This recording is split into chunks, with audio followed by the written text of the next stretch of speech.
बहुत समय पहले की बात। अक्लमंद मछलियां और चालाक मगरमच्छ। बहुत समय पहले की बात है। एक गहरी, शांत और सुंदर नदी बहा करती थी। उसके जल में न जाने कितने प्रकार की मछलियां और जलचर निवास करते थे। इस नदी के एक छोर पर एक घना जंगल था और वहीं एक पत्थर के नीचे मगरमच्छ भालू का घर था। भालू नाम का मगरमच्छ बेहद चालाक, धूर्त और ताकतवर था। वह दिन भर शांत दिखाई देता, लेकिन जैसे ही मछलियां बेफिक्र होकर खेलने लगतीं, वह अचानक हमला कर देता और उन्हें अपना निवाला बना लेता। नदी में एक मछलियों का बड़ा परिवार रहता था। माता मछली गीता, पिता मछली मधु और उनके 4 बच्चे गप्पी, चिंकी, मोंटी और टिंकू। ये सभी बहुत समझदार थे और अपने माता पिता के कहे अनुसार चलते थे। भालू मगरमच्छ का आतंक बढ़ता जा रहा था। हर दिन एक न एक मछली उसकी भोजन बन जाती। पहले खेल की जगह अब डर का साया छा गया था। मछलियां अब खुलकर तैरने से डरतीं। नदी में अब सब दुखी हो चुके थे। एक दिन गप्पी ने देखा कि उसकी सबसे प्यारी सहेली रंग बिरंगी मछली बंटी अचानक गायब हो गई। उस शाम को टिंकू की भी एक दोस्त मीरा कहीं दिखाई नहीं दी। जब नदी की सारी मछलियां इकट्ठा हुईं, तब सभी को समझ आ गया कि वे भी मगरमच्छ की शिकार बन गईं।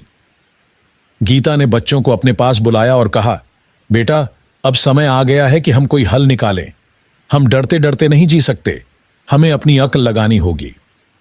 मधु ने कहा, अगर हम मगरमच्छ से बचना चाहते हैं तो हमें यह जानना होगा कि वह कहां छिपकर हमला करता है, उसका समय क्या होता है और वह किन मछलियों को निशाना बनाता है। चारों बच्चों ने मिलकर एक योजना बनाई।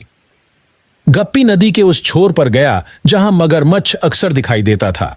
वह चट्टानों की ओट में छिपकर मगरमच्छ की गतिविधियां देखने लगा। चिंकी उन मछलियों के घर गई जिनके परिजन गायब हो गए थे। उसने उनसे समय और स्थान की जानकारी ली। मोंटी और टिंकू ने मछलियों को सतर्क रहने और एक दूसरे को संकेत देने के लिए एक विशेष संकेत प्रणाली बनाई। जब कोई खतरा हो तो पानी में विशेष ढंग से बुलबुले छोड़ना या पूंछ से एक खास तरंग बनाना सीखा लिया। कुछ ही दिनों में उन्हें मगरमच्छ की आदतों का पूरा ब्यौरा मिल गया। वह हमेशा सुबह और दोपहर के समय शिकार करता था और खासकर उस जगह पर हमला करता था जहां पेड़ की छाया नदी पर पड़ती थी, जिससे पानी थोड़ा गहरा और धुंधला हो जाता।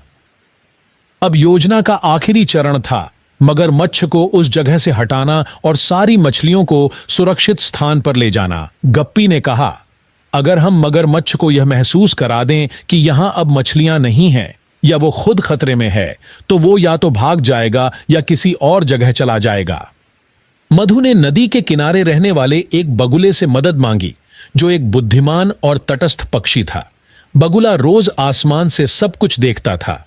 उसने कहा, अगर तुम चाहो तो मैं मगरमच्छ के पास जाकर अफवाह फैला सकता हूं कि इस नदी में एक बड़ा शिकारी आ गया है जो मगरमच्छों का शिकार करता है। अगले दिन बगुला मगरमच्छ के पास गया और बोला, ओ भालू, क्या तुमने सुना नहीं?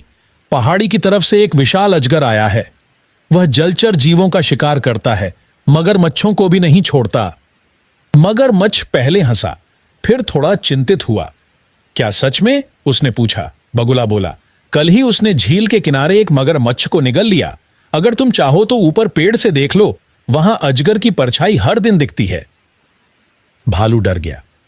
उसने उस रात खुद अपनी आंखों से नदी के किनारे कुछ हलचल देखी, जो वास्तव में मछलियों और बगुले द्वारा रची गई एक चाल थी। वे पेड़ के पास एक रस्सीनुमा बेल हिला रहे थे, जिससे एक परछाई अजगर जैसी दिखे।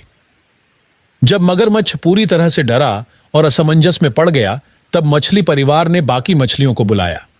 यह समय है, हमें नदी के उस भाग में जाना है जहां पानी का बहाव तेज है और वहां मगरमच्छ कभी नहीं जाता। पूरे समुदाय ने एक साथ निकलने की योजना बनाई। टिंकू और मोंटी सबसे आगे थे। वे रास्ता साफ कर रहे थे। गप्पी और चिंकी किनारों पर थीं और माता पिता पीछे से सबको सुरक्षित ला रहे थे। पूरे समूह ने रात के अंधेरे में शांतिपूर्वक यात्रा की। उन्होंने अपने रास्ते में पेड़ों की छाल, पानी के पत्थरों और जलकुंभियों का इस्तेमाल किया ताकि कोई शोर ना हो। जब सुबह हुई तो मगरमच्छ ने देखा कि पूरी नदी खाली हो गई थी। कोई मछली नहीं, कोई हलचल नहीं। वह इधर उधर तैरने लगा, लेकिन कोई भी शिकार नहीं मिला। भूख ने उसे बेचैन कर दिया। बगुला फिर आया और बोला, लगता है अजगर ने सबको डरा दिया। मगरमच्छ ने हताश होकर कहा, अब मैं क्या करूं, पूरी नदी सूनी हो गई है।